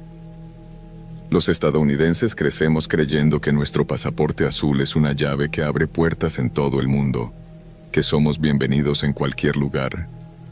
Nadie nos advierte que emigrar legalmente es un privilegio reservado para quienes tienen recursos, que los demás países tienen fronteras tan estrictas como las nuestras, que la desesperación no genera compasión en los controles migratorios. Mi historia no aparecerá en los noticieros. No soy un refugiado que cruza desiertos o mares en balsa. Soy solo un estadounidense quebrado que descubrió demasiado tarde que las salidas de emergencia estaban selladas, que el sueño americano tiene una cláusula en letra pequeña. Si fracasas, estás atrapado en tu fracaso para siempre. Cada noche, mientras intento dormir reclinado en el asiento de mi coche en algún estacionamiento de Walmart, miro las fotos de Rebecca en mi teléfono, su sonrisa en Navidad, su entusiasmo cuando planeábamos nuestra nueva vida, su esperanza. Me pregunto si habría sido mejor nunca intentar escapar, aceptar nuestra ruina gradual en lugar de acelerar nuestra caída. Sí. Estás leyendo esto y contemplas una fuga similar. Mi consejo es simple. Asegúrate de que realmente es una puerta lo que ves a lo lejos, y no simplemente el espejismo de una salida pintado sobre un muro de concreto. Porque chocar contra esa realidad a toda velocidad no solo destruye tu vehículo, sino también todo lo que llevas dentro.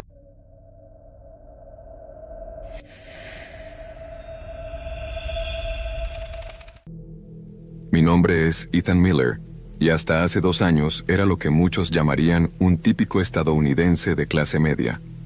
Tenía 34 años, un trabajo como técnico informático en una empresa de seguros en Detroit, un apartamento pequeño pero decente, y una vida... bueno, una vida que se desmoronaba lentamente ante mis ojos. La empresa había comenzado a recortar personal, mi salario llevaba congelado 3 años, y mi deuda estudiantil de $70,000 parecía una cadena perpetua. Cuando mi madre enfermó de cáncer y los gastos médicos no cubiertos por su seguro superaron los $50,000, supe que nunca podría salir de ese pozo económico. Fue entonces cuando conocí a Nathan en un grupo de Facebook sobre expatriación financiera. Nathan había dejado atrás su vida en Phoenix para establecerse en Colombia, donde según sus publicaciones, vivía como un rey, con lo que en Estados Unidos apenas alcanzaba para sobrevivir. Sus fotos mostraban un apartamento espacioso en Medellín, fiestas en terrazas con vistas espectaculares y una vida aparentemente libre de preocupaciones. Aquí puedes reinventarte, me escribió cuando le contacté. Tu título universitario vale oro, el costo de vida es una fracción y las oportunidades abundan si sabes inglés. Y las mujeres, bueno, eso tendrás que verlo por ti mismo. Investigué durante semanas. Foros llenos de estadounidenses relatando sus experiencias de escape de un sistema que sentían los había traicionado. La mayoría hablaba de Latinoamérica y el sudeste asiático como los nuevos paraísos para exiliados económicos como yo. La idea comenzó a obsesionarme. Vendí casi todas mis posesiones. Dejé mi trabajo, me despedí de mi madre prometiéndole que pronto tendría dinero para ayudarla, y compré un billete a Medellín con los $7,000 que había logrado reunir. Nathan me recibió en el aeropuerto, tan carismático en persona como en línea. Alto, bronceado, con ese aire de confianza que solo da el éxito. Bienvenido a tu nueva vida, me dijo mientras recorríamos la ciudad en taxi. Medellín me pareció un lugar vibrante, moderno en las zonas turísticas, pero con una energía diferente a cualquier ciudad estadounidense. Las montañas verdes que rodeaban el valle urbano creaban un escenario impresionante. Me alojé inicialmente en un hostal económico mientras Nathan me ayudaba a buscar apartamento. Lo primero es establecerte legalmente, me explicó. Conozco a alguien que puede acelerar tu visa de trabajo, pero necesitarás invertir algo de dinero. $5,000 desaparecieron de mis ahorros esa primera semana, entregados a un supuesto abogado que, según Nathan, tenía contactos en migración. Los días pasaban y mis documentos no aparecían. Nathan siempre tenía excusas. La burocracia colombiana es así. Hubo un problema con el sistema. Necesitamos sobornar a otro funcionario. Mientras tanto, me presentó a otros expatriados estadounidenses. Jake de California, Melissa de Oregon, Travis de Texas. Todos contaban historias similares de liberación financiera y reinvención personal. Un mes después, mis fondos disminuían peligrosamente y seguía sin documentos legales ni trabajo. La presión aumentaba. Fue entonces cuando Nathan me ofreció una oportunidad de negocio única, una inversión en una supuesta empresa emergente de tecnología local que necesitaba capital americano. Otros expatriados ya habían invertido, me aseguró. Con la desesperación nublando mi juicio, entregué mis últimos $1,500. Esa misma noche, mientras cenábamos celebrando mi inversión, conocí a Alejandra, una hermosa colombiana que trabajaba, según Nathan, en relaciones públicas. Hubo conexión instantánea. Intercambiamos números y comenzamos a vernos regularmente. Por primera vez desde mi llegada, sentí que algo salía bien. Alejandra me mostraba la verdadera Colombia, barrios que los turistas no visitaban, restaurantes locales auténticos. Me enamoré rápidamente, tanto de ella como del país. 2 semanas después, con mi dinero completamente agotado, Nathan desapareció. Su teléfono no respondía y su apartamento había sido vaciado. Jake, Melissa, Travis, todos ilocalizables. La supuesta oficina de la empresa emergente resultó ser un local vacío. La estafa era evidente, pero yo estaba demasiado avergonzado para denunciar, especialmente siendo un extranjero sin documentación legal. Alejandra fue mi única consolación. Me ofreció alojarme en su pequeño apartamento mientras encontraba trabajo. «Conozco gente», me dijo. «Podemos solucionar esto». Comencé a dar clases particulares de inglés, cobrando en efectivo, viviendo en las sombras. La ilegalidad de mi situación me generaba ansiedad constante. Cada patrulla policial me provocaba sudores fríos.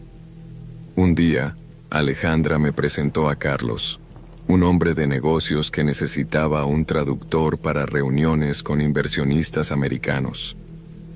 El salario ofrecido era generoso, en efectivo. Acepté inmediatamente, agradecido por la oportunidad. Las primeras reuniones parecían legítimas. Conversaciones sobre importaciones, contratos, términos legales. Mi trabajo era simple: traducir documentos y facilitar la comunicación. Tras un mes trabajando para Carlos, la verdadera naturaleza del negocio comenzó a revelarse. En una reunión particularmente tensa, escuché referencias a mercancía que debía pasar sin problemas. Las cifras mencionadas eran astronómicas. Gradualmente entendí que estaba involucrado, sin saberlo, en negociaciones relacionadas con narcotráfico. Quise renunciar inmediatamente. Esa noche, temblando, le conté mis sospechas a Alejandra. Su reacción me heló la sangre. En lugar de sorpresa, vi resignación. ¿Creías que esos trabajos bien pagados para americanos sin papeles crecían en los árboles?, me preguntó con amargura. Resultó que tanto ella como Carlos pertenecían a una estructura criminal que utilizaba expatriados como yo, personas desesperadas, sin estatus legal, perfectas para trabajos que requerían interacción con extranjeros sin levantar sospechas. Intenté huir esa misma noche. Alejandra hizo una llamada mientras empacaba mis pocas pertenencias. 2 hombres aparecieron en el apartamento minutos después. La golpiza fue brutal pero calculada. Nada visible, nada permanente. El mensaje era claro. Ahora les pertenecía. Mi pasaporte, que ingenuamente había dejado en el apartamento, desapareció. Los siguientes meses fueron un descenso hacia un infierno que nunca imaginé posible. Me trasladaron a una finca remota en las afueras de la ciudad. Allí conocí a otros 5 estadounidenses en situaciones similares. Jason había venido buscando retirarse temprano con sus ahorros. Vanessa escapaba de un divorcio catastrófico. Michael había llegado siguiendo a una novia colombiana que conoció online. Todos compartíamos la misma mirada vacía, la misma comprensión terrible. Éramos prisioneros en un país extranjero, sin documentos, sin contactos, sin esperanza de rescate. Nuestro trabajo consistía en acompañar a traficantes a reuniones con compradores extranjeros, servir de traductores y dar apariencia de legitimidad a las operaciones. A veces nos obligaban a aparecer en videos para extorsionar a familiares en Estados Unidos. La vigilancia era constante. Un intento de escape de Michael terminó con su desaparición. Nadie hizo preguntas cuando no regresó. Mi oportunidad llegó 6 meses después, durante un traslado a otra propiedad. El vehículo en que viajábamos sufrió un accidente en una carretera montañosa. En la confusión, logré escabullirme hacia el bosque. Caminé durante 2 días, evitando carreteras principales, bebiendo de arroyos, comiendo frutos silvestres. La desesperación me mantenía en movimiento. Un campesino me encontró, deshidratado y delirante. Contra todo pronóstico, en vez de entregarme, me ayudó. Me escondió en su humilde casa mientras me recuperaba. Don Hernando había perdido a su hijo por involucrarse con esa gente, como él los llamaba. En mí veía una oportunidad de redención. Cuando recuperé fuerzas, don Hernando contactó a su sobrino, conductor de camiones que viajaba frecuentemente a Ecuador. Me escondieron entre la carga. El viaje fue aterrador. Puestos de control, perros rastreadores, la constante amenaza de ser descubierto. Crucé 2 fronteras más de forma similar, siempre hacia el sur, siempre escondido, siempre aterrorizado. Tras 3 meses de viaje infernal, logré llegar a la embajada estadounidense en Santiago de Chile. Mi aspecto era deplorable, 20 kilos menos, barba hirsuta, ropa harapienta. Los guardias de seguridad casi me rechazan la entrada. Dentro, enfrenté la humillación final. Sin pasaporte, sin identificación, mis explicaciones sonaban a delirios de un vagabundo perturbado. Solo la intervención de un funcionario compasivo que verificó mis datos en el sistema permitió que me tomaran en serio. El proceso de repatriación fue lento y humillante. Interrogatorios interminables sobre mi participación en actividades ilegales. Investigaciones sobre si tenía órdenes de captura pendientes. Verificación de mi identidad mediante huellas digitales y contactos familiares. Mi madre había fallecido durante mi ausencia, algo que descubrí en una fría sala de entrevistas. No pude asistir a su funeral. No pude despedirme.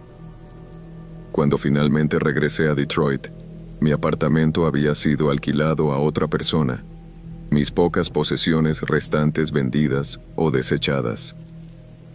Mi crédito estaba destruido por los pagos no realizados de mis préstamos estudiantiles. Antiguos amigos me miraban con mezcla de lástima y recelo. Los rumores sobre mi desaparición habían creado una narrativa en la que yo era, en el mejor de los casos, un irresponsable. En el peor, un criminal fugitivo.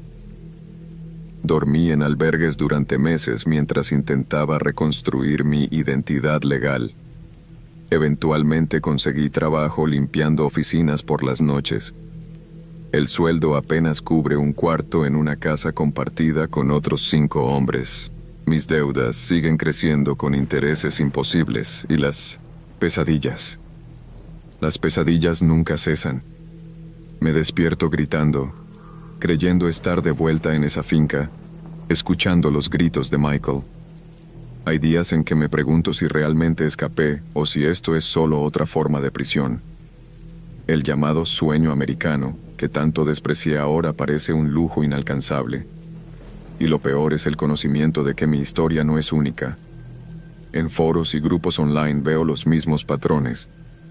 Estadounidenses desesperados buscando escapar, cayendo en redes de estafadores y criminales, desapareciendo en países donde nadie los buscará, donde son solo otro gringo ingenuo que creyó que podía comprar el paraíso con unos pocos dólares. Si estás leyendo esto y contemplando un escape similar, recuerda, no existen soluciones mágicas. Los paraísos prometidos esconden infiernos inimaginables para quienes llegan vulnerables, sin contactos reales, sin comprensión del terreno.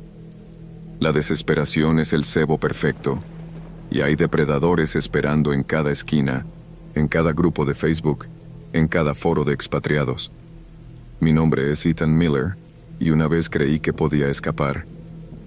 Ahora solo intento sobrevivir con los fragmentos de la persona que solía ser, atrapado entre 2 mundos, sin pertenecer realmente a ninguno. El verdadero terror no fue lo que viví allá, sino darme cuenta de que nunca hay escape real, solo diferentes tipos de jaulas.